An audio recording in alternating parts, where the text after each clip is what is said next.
All right, welcome back. Today, we're diving into a really critical turning point for a leader, a moment where her entire strategy just completely unravels and it forces this massive, game changing realization. Okay, let's get right into it.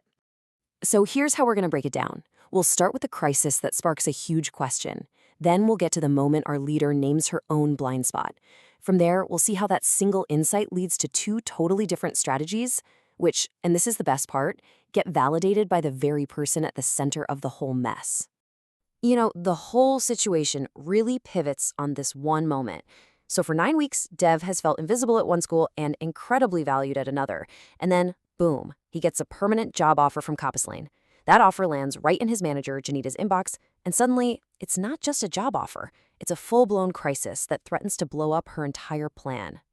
Now, Janita realizes this isn't just some simple staffing issue.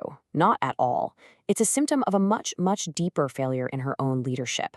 So she makes a pretty crucial request. She asks Dev for just 3 weeks. 3 weeks to try and lead this whole situation in a fundamentally different way before he makes his final decision.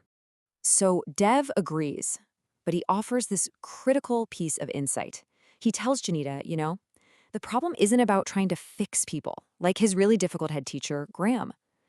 And that comment, man, it just lands hard. It forces Janita to confront a really difficult truth, that she's been looking at the wrong problem this whole time.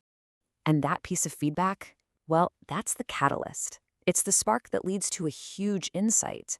This is the moment where the whole picture just completely changes for Janita. This is it. This is Janita's breakthrough moment. She's sitting there with her notebook, and it finally clicks. She hasn't been leading the two different organizational environments she's responsible for.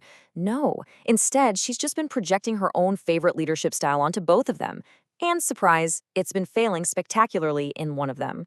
The name for this is cultural projection. See, Janita came from social work, a field that's all about cooperation. So her default move was always a relationship-building approach because, hey, it had always worked for her.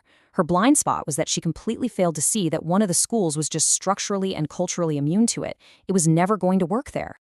So, here's the crucial point. She needed a completely different strategy for the power culture at Riverside Secondary. Her friendly, relational approach, it was being read as weakness. It was time to start speaking the only language that culture understood, authority. And her new approach is just a masterclass in deploying structural authority. First, she brings the CEO to the meeting.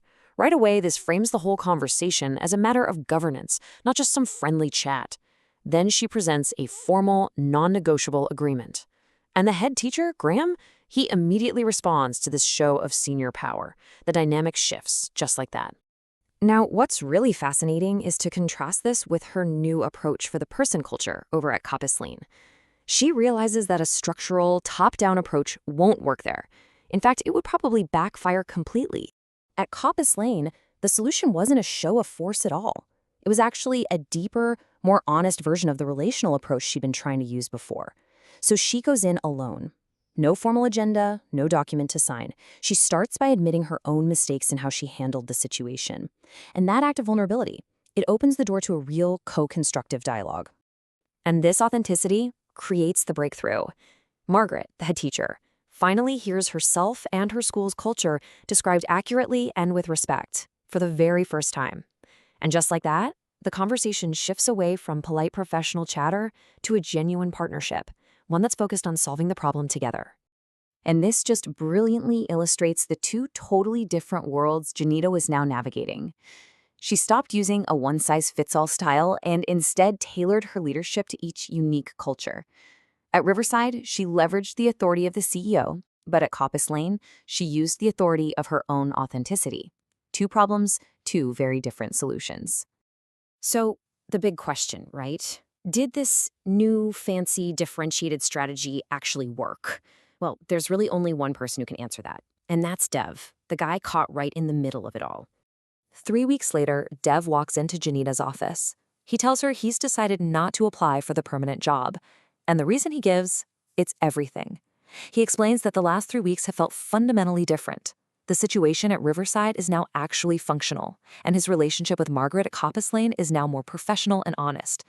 It's working. I mean, this is the ultimate validation of Janita's new approach, isn't it? Devs just articulates her failure and her success perfectly. Her early advice, be more assertive, build relationships, it wasn't bad advice in a vacuum. It was just the wrong prescription because her diagnosis of the systemic problem was completely off. This whole journey, from a totally flawed diagnosis to an effective, tailored strategy, it perfectly highlights a crucial leadership concept, making the move from just managing people to actually leading systems. Janita's big shift? It aligns directly with Peter Senge's idea of systems thinking. She stopped focusing on the symptom, which was Deb's stress and frustration, and she started addressing the root cause, the two incompatible organizational structures and cultures that were creating all that stress. She finally began to see the whole system, not just the person who was caught inside it. And her final report just reflects this powerful new perspective. She recommends changes at every single level, individual, structural, and systemic. See, she isn't just trying to patch up this one problem anymore. She's trying to build systemic thinking into the DNA of the organization, so the trust can never repeat this mistake again. And that leaves us with a final and pretty crucial question to think about in our own work. When we face a challenge, it is so important to ask ourselves, are we just addressing the symptoms affecting the person right in front of us, or are we taking that step back to diagnose and lead the underlying system that's creating those symptoms in the first place?